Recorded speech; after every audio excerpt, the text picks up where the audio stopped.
జీవితాన్ని జీవించాలా, గుండెల్లోంచి రావాలి నీకు.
స్నేహితుడిని నమ్మొద్దు, బెస్ట్ ఫ్రెండ్ అని కూడా నమ్మొద్దు అని ఉంది.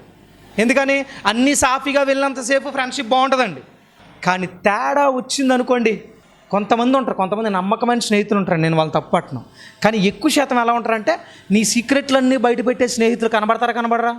నువ్వు ఆ రోజు ఎలా అన్నావు తెలుసా, నీ సీక్రెట్లన్నీ బయట పెడతా అంటారు. ఇంకెందుకు ఈ ఫ్రెండ్షిప్? అవసరాన్ని బట్టి స్నేహాలు ఉండే రోజుల్లో మనం ఉన్నామా లేదా? అర్థమవుతుందా?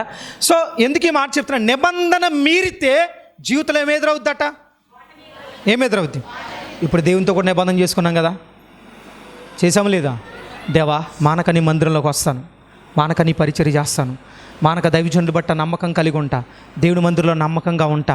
ఎన్నోసార్లు దేవునితో నిబంధన చేసుకుని మాట ఇచ్చుంటాం, మోకరించి కన్నీరు గార్చి వాక్యం విన్నప్పుడు, దేవా నీ మందిరంలో ఎలా బ్రతుకుతానయ్యా, ఇలాగుంటానయ్యా అని మోకరించి కన్నీరు గార్చి ప్రార్థన చేసిన అనుభవాలు ఉన్నాయా లేవా? మరి అన్న తర్వాత కొన్నిసార్లు మన కష్టాన్ని బట్టి, మన శ్రమను బట్టి దేవుని సన్నిధికి దూరం అవుతున్నామా లేదా? అంటే కష్టాలే రానే, నష్టాలే రానే, ఏదైతే దేవునికి మాట ఇచ్చామో ఆ మాట నుంచి ఎక్కడ జరగకూడదు? ఎక్కడ జరగకూడదండి? అంటే ఇప్పుడు దేవుళ్ళలోకి వచ్చే కష్టాలు వస్తాయి రావా? వస్తాయి. కష్టం వచ్చింది కదా అని చెప్పి దేవుడి నుంచి వెనకాలొచ్చా?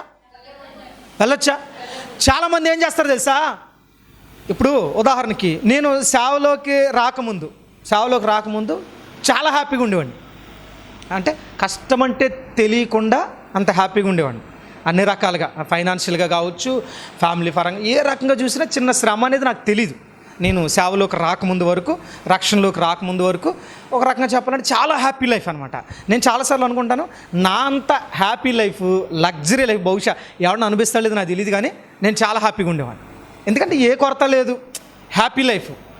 కానీ సేవలోకి వచ్చిన తర్వాత మీ అందరికీ తెలుసు, చాలా వరకు ఎన్ని శ్రమలు, ఎన్ని నిందలు, ఎన్ని అవమానాలు, ఎన్ని ఫైనాన్షియల్ ఇష్యూస్ ఎన్ని చూసుంటాం కదా.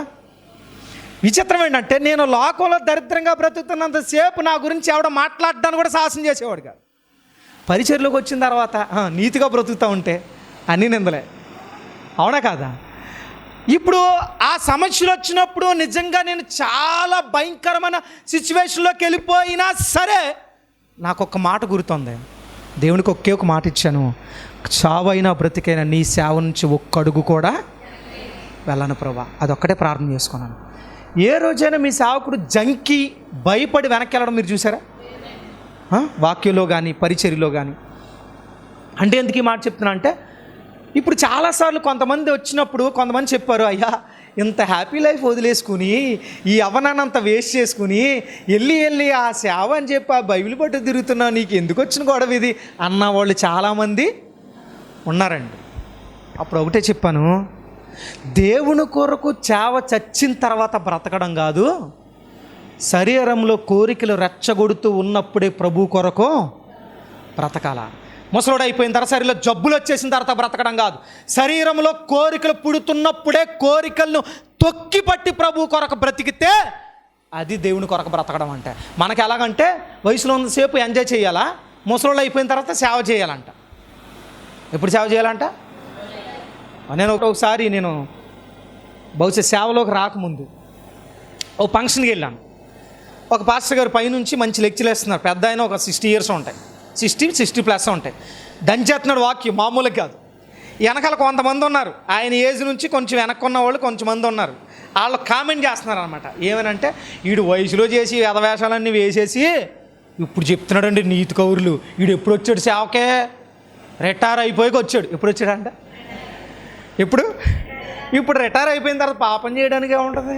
ఈ శరీరంలో చచ్చుబడిపోయిన తర్వాత అవునా కాదా? ఆ మాట నాకు మైండ్లో ఉండిపోయింది.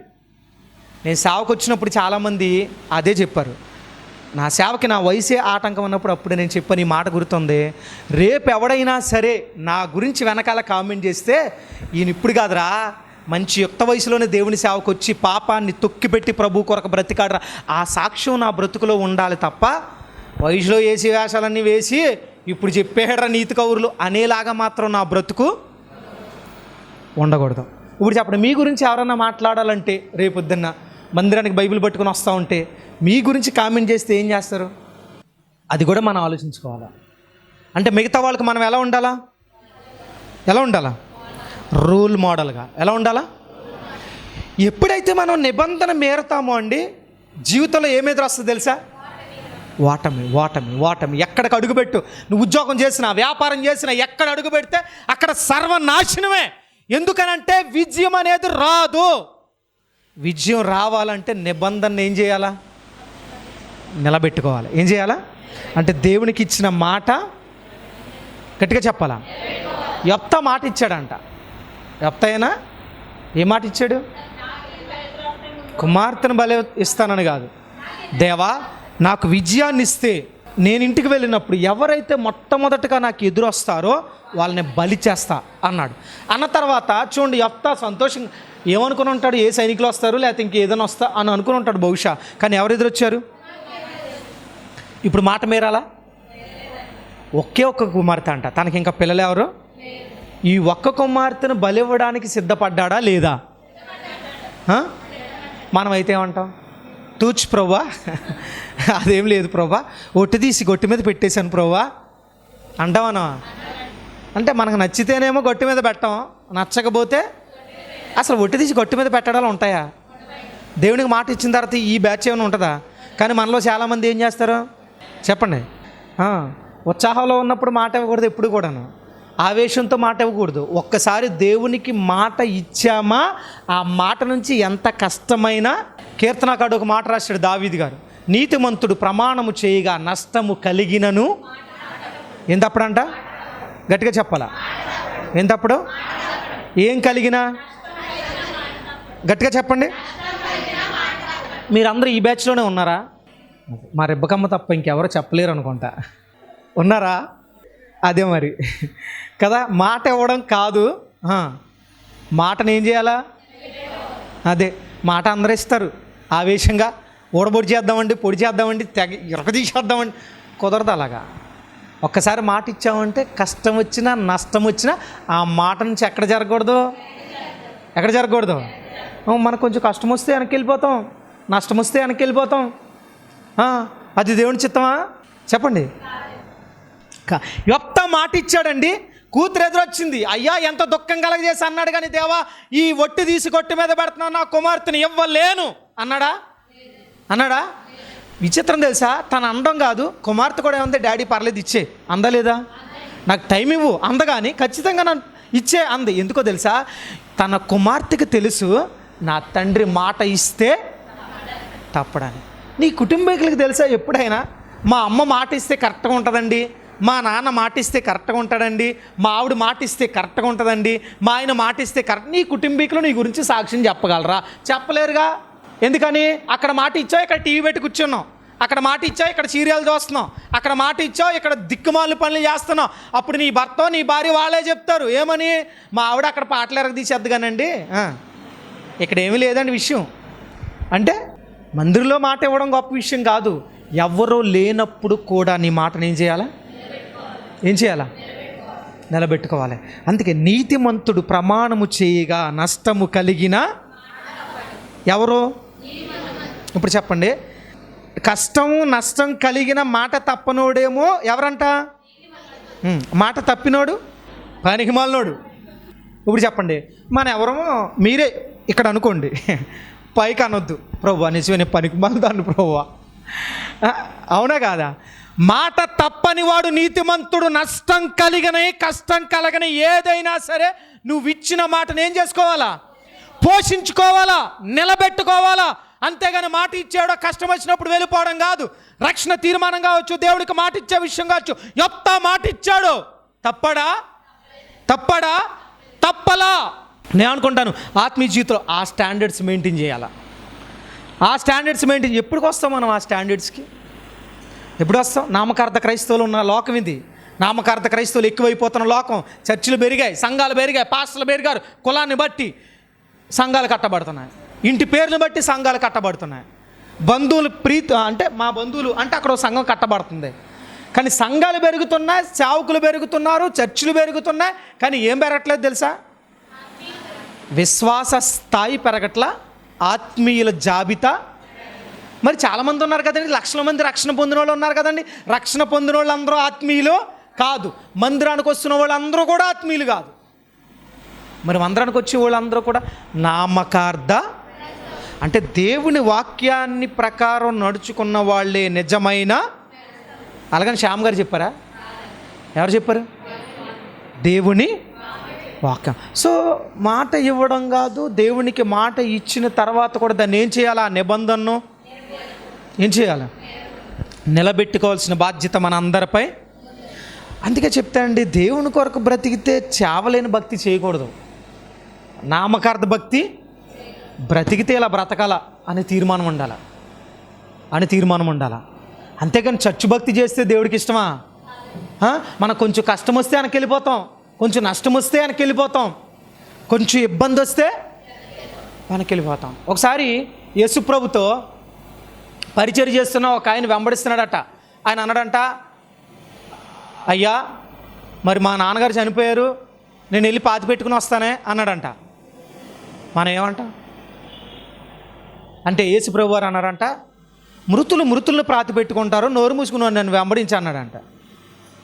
అన్నారా? నిజంగా ఈ మాట ఈ రోజులో చెప్పగలిగే గట్స్ ఉన్న దైవజనులు ఎవరన్నా ఉంటారా? మేము అనలే. ఒకవేళ అన్నాం అనుకోండి, మీరు బయటికి వెళ్ళి ఎన్ని ట్రోల్ చేస్తారు తెలుసా? ఏమంటారు? తండ్రి చనిపోతే వెళ్ళొద్దన్నారండి, మరి ఎంత భక్త అంటారా? అంటారు. దేవుని ఉద్దేశం ఏంటంటే, అతను ప్రాణాపాయంలో ఉంటే నువ్వు అక్కడ నుంచి పరిగెట్టుకెళ్ళిపోయి హాస్పిటల్లో జాయిన్ చేయడానికి ఎంత రిస్క్ చేసినా తప్పు. కానీ చచ్చిపోయిన తర్వాత నువ్వు వెళ్ళేనా చేయగలవా? అది ఎవరి ఉద్దేశం అండి? దేవుని ఉద్దేశం. కానీ మనమేమంటాం? నిజంగా వాక్యానుసారం జీవించడం అంటే ఆషామాషి కాదండి. చాలామంది చాలా ఈజీ అనుకుంటారు. నా ఆశ ఏంటంటే, దేవుని వాక్యానుసారం జీవించే జాబితాని తయారు చేయాలని ఆశ నాది. అందుకని కొంచెం కఠినమైన వాక్యం బోధించిన నేను ఆ స్టాండర్డ్కి ఎప్పుడూ నిలబడతా. నాలాగా నిలబడాలని కోరుకుంటున్నాను. కానీ నా జాబితాలోకి ఎవరో ఒకళ్ళిద్దరు తప్ప ఆ జాబితాలోకి రాలేకపోతున్నారు, మెరుగు తీగలాగా కనబడుతున్నారు. నిజమా కాదా? కానీ ఆ లెవెల్లోకి రాగలరా? బాగా గుర్తుపెట్టుకోండి, రావాలి. నేను చాలాసార్లు చెప్పాను, మా పిల్లలు ట్విన్స్ బర్త్డే జరుగుతున్నప్పుడు, రేపు బర్త్డే అనగా ముందు రోజు రాత్రి ప్రార్థనకు వచ్చాను నేను కదా, మీ మధ్య వాక్యం చెప్పడానికి వచ్చాను. బుధవారం రాత్రి గుర్తుందమ్మా? అప్పుడు పాకలో మందిరం అనుకుంటా, పాకలో మందిరం. మీ ఇంట్లో నిజంగా ఫంక్షన్ ఉంటే మీరు మందిరానికి వస్తారండి? వస్తారా? చాలామంది మా బంధువులు వచ్చిన వాళ్ళు నాకు క్లాస్ బీకరు, ఇంత పెద్ద బర్త్డే మీటింగ్ పెట్టుకుని ఈ రోజుకి వెళ్ళకపోతే సంఘస్థులు ఎవరో ఒకరు నడిపించమనొచ్చు కదా అన్నారు. ఫోన్ ఆఫ్లో పెట్టేసి వచ్చేసాను నేను. ప్రార్థన అయ్యేసరికి 200 మిస్డ్ కాల్స్ ఉన్నాయి నా ఫోన్లో. ఎవరికి చెప్పకుండా వచ్చేసాను ప్రార్థనకి. బైబిల్ పెట్టుకుని కవర్లో పెట్టుకుని బండేసుకు వచ్చేసా. కారు తీస్తే అందరికీ అని. వెళ్ళిన తర్వాత అడిగారు, ఎక్కడికి వెళ్ళాను? ప్రార్థనకి వెళ్ళి వచ్చాను. కానీ విచిత్రం తెలుసా, ఆ చుట్టుపక్కల మండలాల్లో 10 తరాల్లో జరగనంత గొప్పగా బర్త్డే వేడుకని దేవుడు జరిగించాడు. అక్కడ నాయకులు, గొప్ప అధికారులు, నాయకులు చెప్పారు, ఇంత నాయకులమైన మేము కూడా చేయలేకపోయి ఇంత అశేషమైన ప్రజలు ఎక్కడి నుంచి వచ్చారు, ఈ మీటింగ్ ఏంటి, ఈ ప్రజలేంటి, ఈ వెహికల్స్ ఏంటి, ఇంత జనం ఏంటి, అసలు మన గ్రామ చరిత్రలో కాదు మన మండల చరిత్రలో కూడా ఇలాంటిది మేము ఒకటి చూడలేదు అన్నారు పెద్ద పెద్ద స్థాయిలో ఉన్న నాయకులు కూడా. కారణం ఏంటి తెలుసా? నేను నమ్మింది, నేను ప్రభు పరిచర్య చేస్తే నా బిడ్డలకు ఆ బర్త్డే కార్యక్రమాన్ని ఎవరు జరిగిస్తారు? జరిగించాడండి దేవుడు, జరిగించాడు. నా అనుభవం అది. సేవకుడిగా మాటల్లో ఎప్పుడు చెప్పడం కాదు, ముందు నేను ఫాలో అయ్యి మీకు చెప్పాలి. ఒక దైవజనుడు లక్షణం అది. విశ్వాసులుగా మీ నుంచి నేను అదే కోరుకుంటాను. ఏంటో తెలుసా? దేవుడికి ఇచ్చిన నిబంధన మనం ఏం చేయకూడదు? గట్టిగా చెప్పాలా? మీరైతే వాటం లేదు రావుతాయి. ఈరోజు ఎన్ని విజయాలు చూడడానికి కారణం ఏంటి అని అంటే, అన్ని వాటముల్లో కూడా ఎవరు నిలబెట్టారు? ఎవరు నిలబెట్టారు? ఎందుకు అని అంటే, ఆయనకిచ్చిన మాట నేను ఎన్నడూ కూడా మేరడానికి. ఈ మాట వింటున్నప్పుడు గుర్తుపెట్టుకోండి, నాకు ఈ రోజులో కూడా చాలా భారం కలిగి మాట చెప్తున్నానండి. ఖచ్చితమైన విశ్వాసులు దేవునికి కావాలి. ప్రభు కొరకు మండుతూ ఇచ్చిన మాట కొరకు నిలబడి నామకార్థ క్రైస్తవులుగా కాక వాక్యం ఏం చెప్తుందో ఆ వాక్య ప్రకారం జీవించే విశ్వాసులు ఎవరికి కావాలండి? దేవునికి కావాలి. అంటే అవసరాన్ని బట్టి దేవుని వాడుకుని, ఎందుకంటే ఈ రోజుల్లో విశ్వాసులు పాడైపోవడానికి కారణం కూడా ఏంటంటే మందిరాలు ఎక్కువైపోవడమే. ఏమెక్కువైపోవడం? గట్టిగా చెప్పండి. ఎందుకో తెలుసా? ఒకవేళ శ్యామన్న గట్టిగా చెప్పాడు అనుకోండి, మీ మందిరమేనేంటండి, ఇంకో మందిరానికి వెళ్ళిపోతాం. అలాగే వెళ్ళిన వాళ్ళు కూడా మీకు అర్థమైందా? కానీ ఒక సేవకుడు అలా నిక్కచ్చిగా నిలబడితే అలాంటి విశ్వాసాన్ని ఖచ్చితంగా తయారు చేయగలరా లేదా? కానీ నేను మళ్ళీ చెప్తున్నా అండి, ఈ వాక్యం వింటున్న వారైనా కూడి వచ్చిన మీకే నేను చెప్పేది ఏంటంటే, చావలేని భక్తి చేయకండి, చచ్చు విశ్వాసాన్ని కలిగి ఉండకండి. అసలు ముందు మన హృదయం ఒప్పుకోదు కదా. చాలామంది మనం నిలబడలేకపోతున్నాం, ఒప్పుకుంటారు మీరు ఎవరైనా? ఒప్పుకోరు. ప్రార్థనలో కూడా మనం చేయం, ఎందుకంటే చేస్తే ఎవరన్నా ఏమన్నా అనుకుంటారేమో అని. కానీ ఒక యథార్థపరుడు ప్రార్థన చేస్తాడు. ఏమని తెలుసా? ఎస్ ప్రభా, నేను నిలబడలేకపోయిన మాట నిజమే, కానీ నిలబడడానికి నాకు శక్తిని ఇవ్వ ప్రభా. అది ఉండాలా, ఒప్పుకునే తత్వం ఉండాలా. మనం పొరపాటు చేసాం, పొరపాటును ఒప్పుకోవాలా, దాన్ని విడిచిపెట్టి ప్రభు కొరకు బ్రతకడానికి ఇష్టపడాలి. యొప్త మాట నిలబెట్టుకున్నాడు. ఆత్మీయ జీవితంలో ఈ మాటలు వింటున్నప్పుడు చాలామందితో నేను చెప్తున్న మాట ఏంటంటే, మన జీవితాల్లో ఓటమికి ఇదే కారణం. ఏంటా కారణం? మాట. గట్టిగా చెప్పండి, గట్టిగా చెప్పాలా?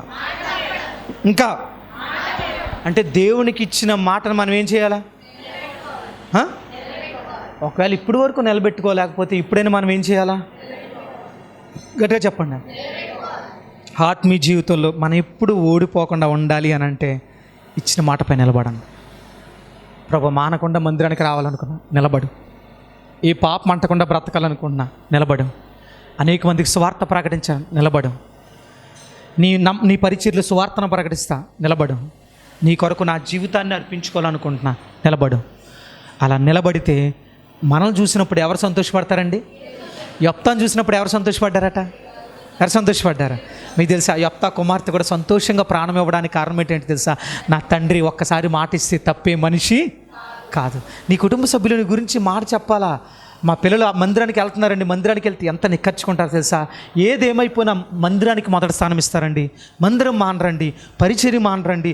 ఎందుకో తెలియదు, ఎంత కష్టమైన నష్టమైన, వర్షమైన, ఎండైనా, మంచి అయినా, ఏదైనా, చీకటైనా, ఏదైనా మందిరం మానరండి అని ఒకే ఒక సాక్ష్యాన్ని మనం చెప్పగలమండి? చెప్పగలమా?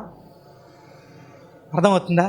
ఇన్ని 9 సంవత్సరాలు, ఇది 8 సంవత్సరాల స్పాన్లో ఒకే ఒక బుధవారం మానేహాను. ఒకే ఒక రోజు హాస్పిటల్ ఎమర్జెన్సీ అయితే వెళ్ళాను. నాకు జ్వరాలు రాలేదా? వచ్చాయి. వ్యాధులు రాలేదా? వచ్చాయి. బలహీనతలు రాలేదా? వచ్చాయి. బలహీనతల్లో కూడా ఎక్కడికి వచ్చి వాక్యం చెప్పా? మనం తలపోటు వస్తే మందిరానికి రాం, వర్షం వస్తే మందిరానికి రాం, ఎండ వస్తే మందిరానికి రాం, చీకట పడితే మందిరానికి రాం, వీధి లైట్లు లేకపోతే మందిరానికి రాం. అవునా కాదా? నాకు అర్థం కాని విషయం ఏంటంటే, పనులకి వెళ్తారు కదా, పనులకి వెళ్ళే వాళ్ళు వర్షాన్ని వెళ్తారు, ఉద్యోగానికి వెళ్ళే వాళ్ళు వర్షానికి వెళ్తారు, వ్యాపారం చేసేవాళ్ళు వర్షాన్ని వెళ్తారు. కానీ ఎక్కడికి వచ్చినప్పుడు అడ్డు వస్తుంది అది?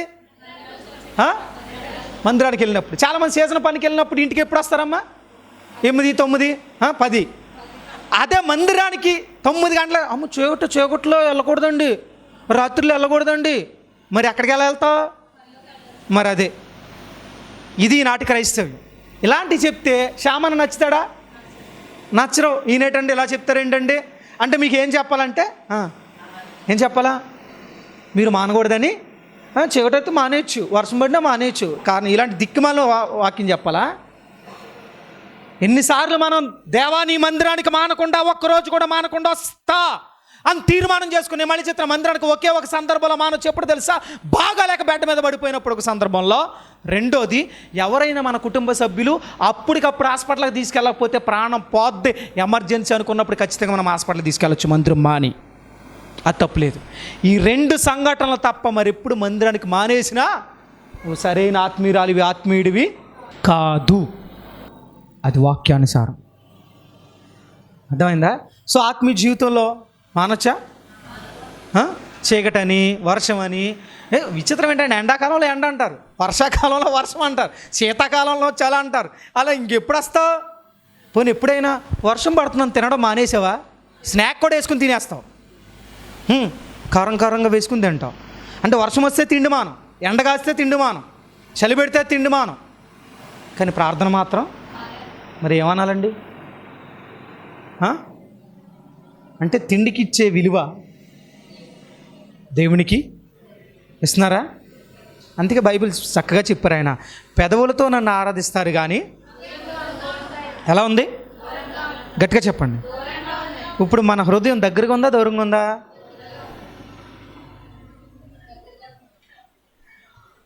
ప్రశ్నలు వస్తాయి మరి. దగ్గరగా ఉందా, దూరంగా ఉందా? అది ఒప్పుకోవాలి, నిజం కదా. అంటే ఇక ఎప్పటికీ దూరంగా ఉంటే పరలోకానికి కూడా నువ్వు ఎలా ఉంటావు?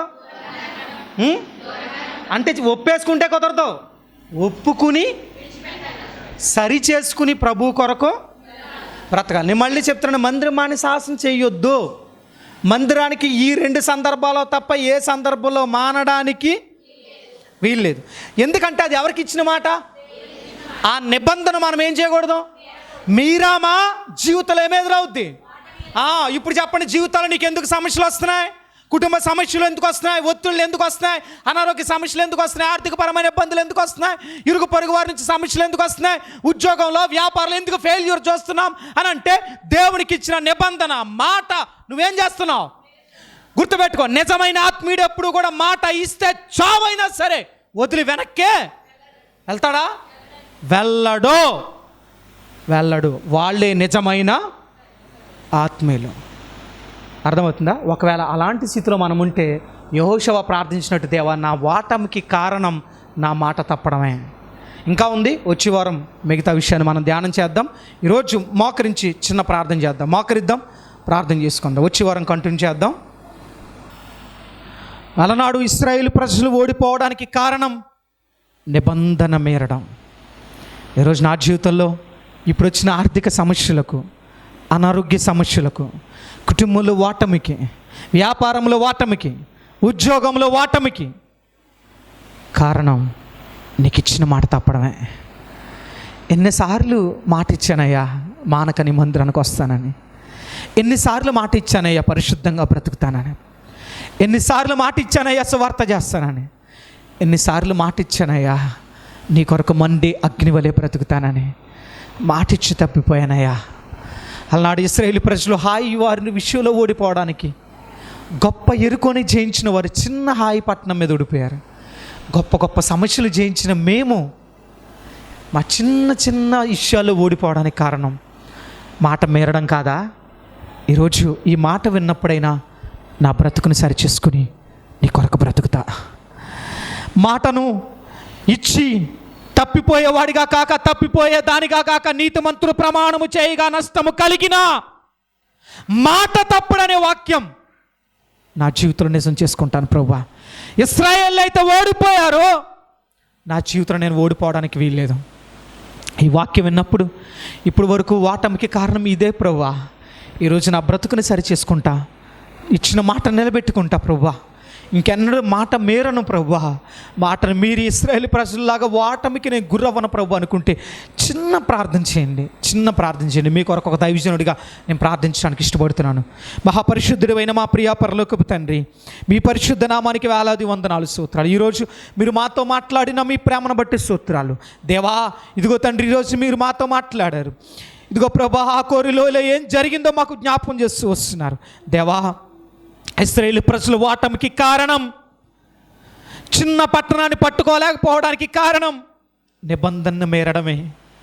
ఈరోజు ఈ మాటలు వింటున్న ప్రభు, మా జీవితంలో ఎన్నోసార్లు నిబంధన మీరామయ్యా, మాట ఇచ్చి తప్పిపోయామయ్యా, పరిశుద్ధంగా బ్రతకాలని తప్పిపోయాం, మానక వస్తామని తప్పిపోయాం, నీ పరిచర్య మరణం వరకు చేస్తామని తప్పిపోయాం, కఠినమైన బోధన సహించలేకపోయాం, మానక మందిరానికి రాలేకపోయాం, ప్రతిదినం ప్రార్థన చేసుకోలేకపోయాం, ప్రతిదినం వాక్యం చదవలేకపోయాం, ప్రతిదినం ఒక అధ్యాయం చదవలేకపోయాం.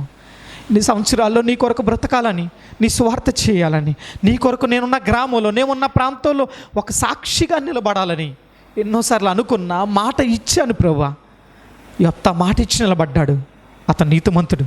కానీ పనికి మాలిన వాడిని ప్రభువా, పనికి మాలిన దాన్ని ప్రభువా, మాట ఇచ్చాను కానీ నిలబడలేకపోయాను. ఈరోజు ఈ మాటలు విన్నప్పుడు నా బ్రతుకులో ఓటమికి కారణం అదే. నా వ్యాపారంలో ఫెయిల్యూర్స్కి, నా ఉద్యోగంలో ఎదుగుబతుకు లేకపోవడానికి, నా పరిచర్యలో ఎదుగుదల లేకపోవడానికి, నా వ్యక్తిగత కుటుంబంలో సమస్యలతో నిండిపోవడానికి నా నిబంధన మీరడమే కారణం ప్రభువా. ఈరోజు ఈ మాట విన్నప్పుడు నా బ్రతుకుని సరిచేసుకుని నా ఓటమి నుంచి బయటకు వస్తాను ప్రభువా. నీ మాట నిలబెట్టుకుంటాను, ఇచ్చిన మాటను పోషించుకుంటాను ప్రభువా అని ఎవరైతే తీర్మానం చేసుకున్నారో వారి తీర్మానం స్థిరపరిచి బలపరిచి అంతం వరకు, మరణం వరకు ప్రభు ఇచ్చిన మాట నిలబెట్టుకుని అటువంటి జాబితాలో నేనుంటా అని ఎవరైతే తీర్మానం చేసుకున్నారో వారందరినీ స్థిరపరిచి బలపరచమని, ఆ ఓటమి నుంచి బయటికి నడిపించమని యేసుక్రీస్తు నామములో ప్రార్థిస్తూ అడిగి వేడుకొంచున్నాం మా పరమ తండ్రి, ఆమేన్. ఈ యొక్క ఆధ్యాత్మిక కార్యక్రమంలో ఈ వాక్యం ద్వారా మీరు బలపడినట్లయితే ఈ కార్యక్రమాన్ని ప్రోత్సహించండి, బలపరచండి. అలాగే మీ సమస్యలు ఏమైనా తెలియచేయాలి అని ఆశపడితే ఈ స్క్రీన్పై స్క్రోల్ అవుతున్న నెంబర్లకు మీరు కాల్ చేయండి. అలాగే మీ ప్రార్థన అవసరాల కొరకు ప్రేయర్ చేయడానికి సేవకుడిగా నేను ఇప్పుడు సిద్ధంగా ఉన్నాను. అలాగే నా వర్తమానాలు మీ ప్రాంతాల్లో వినబడాలి అని ఆశపడితే ఎవరైనా సరే దైవ సేవకులు కానీ మరి ఎవరైనా ఈ స్క్రీన్పై కనబడుతున్న ఈ నెంబర్లకు మీరు కాల్ చేయొచ్చు అని ప్రభు పేరిట తెలియజేస్తున్నాను. అలాగే నా వర్తమానాలు మీరు ఇంకా వీక్షించాలి అని ఆశపడితే బ్రో ఎం శ్యామ్ అనే యూట్యూబ్ ఛానల్ ద్వారా కూడా నా వర్తమానాలు అనేకమైన యూట్యూబ్లో ఉన్నాయి కనుక వాటిని కూడా మీరు వీక్షించి ప్రభు యొక్క దీవెనలు పొందుకోవాలని, ఆధ్యాత్మికంగా బలపడాలని ప్రభు పక్షాన తెలియచేస్తున్నాను. ఈ దీన సేవకుడి కొరకు, ఈ దీన పరిచర్య కొరకు మీ యొక్క అనుదిన ప్రార్థనలో జ్ఞాపకం చేసుకోవాలని ప్రభు పేరిట మీ అందరినీ కూడా తెలియచేస్తున్నాం. God bless you all. దేవుడు మిమ్మల్ని దీవించునుగాక. ఆమేన్. మా అడ్రస్ బేతేలు ప్రార్థనా మందిరం, ఇందిరా కాలనీ, జీడిపిక్కల ఫ్యాక్టరీ ఎదురుగా, దొండపూడి రోడ్, గోపాలపురం.